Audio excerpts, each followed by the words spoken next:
guest today is Javnyuy Joybert. He is a social entrepreneur, an empowerment coach, and a business consultant and trainer.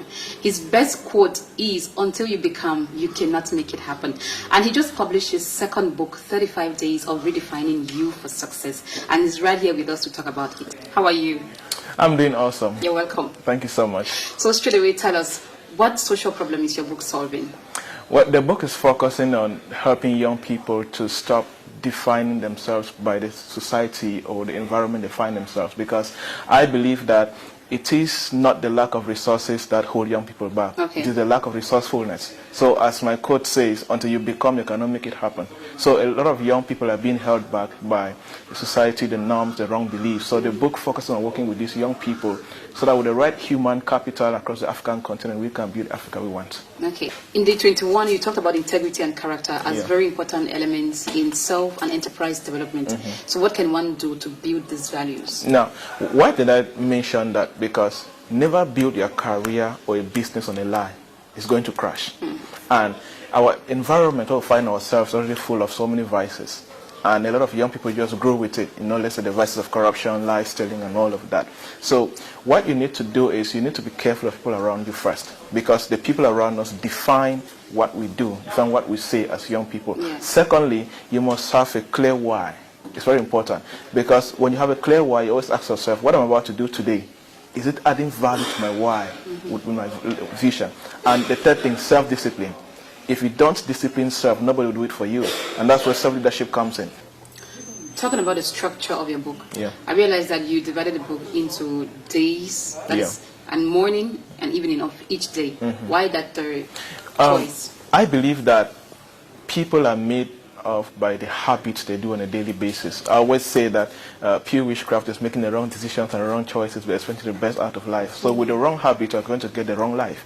And habits, you don't get the right habit overnight. When you replace the wrong habits, you need the right habits. So for the 35 days, morning and evening, you're going to carry out some activities that are going to shape your habits, how you think, how you believe, your standards, and your excellence. So that's why the book doesn't have chapters. It has a number of days that you go through. Yes. And I realize that it's a workbook. Yes, it where is. the readers actually have to bring themselves to answering the questions and writing down their answers. Yes. Why did you choose to do it in that format?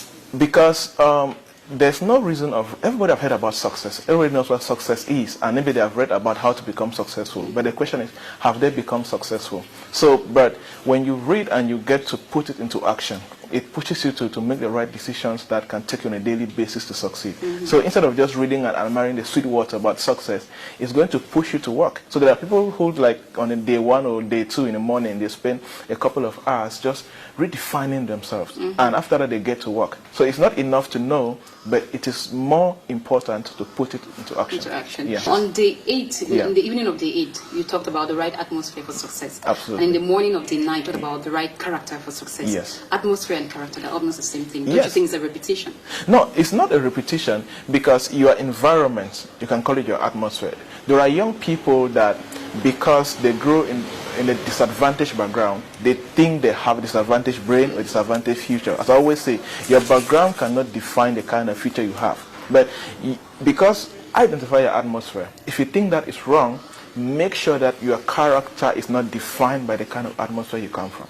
Because young people, they don't handle this atmosphere, and they tend to be defined by how they grew up, how they were being treated, how they looked at things, and it affects the whole things about the life. Yes. And I remember in one of the days you asked your readers to actually write down, "I am bigger than my background" 5 times, and repeat it to themselves. Yes. As you know, as a life coach, what is the importance of repeating words, positive words, to yourself often? Ayuk, you don't confront thoughts with thoughts. You confront thoughts with words and actions. The antidote for fear is action and faith. You see, and when you say it, it arouses that adrenaline in you, to know that, okay, I can make it happen. So it is very important to always say things. When you think of the wrong things, say it out with positive things. Don't try to fight thought with thought. It doesn't work that way. In day 21, you talked about purpose, finding purpose. Yeah. Don't you think it should have been the first thing to tackle before actually, because I think that purpose actually sets the tone for the rest of their life. Now, if you look at the first thing I started with was fear. right? Fear has aborted more dreams across the continent more than any other thing. It's not the lack of resources, the lack of money. We are just afraid to get out there. So I wanted to address those fundamental things before coming to purpose. Because there are some things in life that if you don't address, no matter how you want to find purpose, you will not even find it. Because first, purpose needs heart. It needs people who are strong-willed, to make it happen. So when you find purpose and you are still afraid, you are going to be scared. That's why people, when they share their dreams, they are supposed to say it's too big for you to achieve. Why? Because they have not fight certain key things that will stop them from manifesting their purpose in life. That's why purpose comes at day 21, where they are already ready for my purpose or for their purpose. Okay. Yes. So now, what are two failures that you've had so far in your life? How did you overcome them? Well, as a trainer, I think what most of the failures I've had, you get to organize a coaching event, a training event, and nobody shows up. That's failure. And I've had two businesses that have failed, investing close to maybe 500,000, 700,000 francs in a business, and it fails. And I just overcome it by where I'm going to. So that's why there's a saying that where you're coming from is not important to where you're going to. That's why it's very important. When you look at one of the days, I think day 24, I talked about visioning. When you don't map out a very clear vision, your present circumstance can determine where you're going to. But when you fail now, you have a clear picture of where you're going to. You're going to make sure that every single day you do something good that draws you closer to your goal or your vision. Thank you very much for coming. Thank you so much for having me.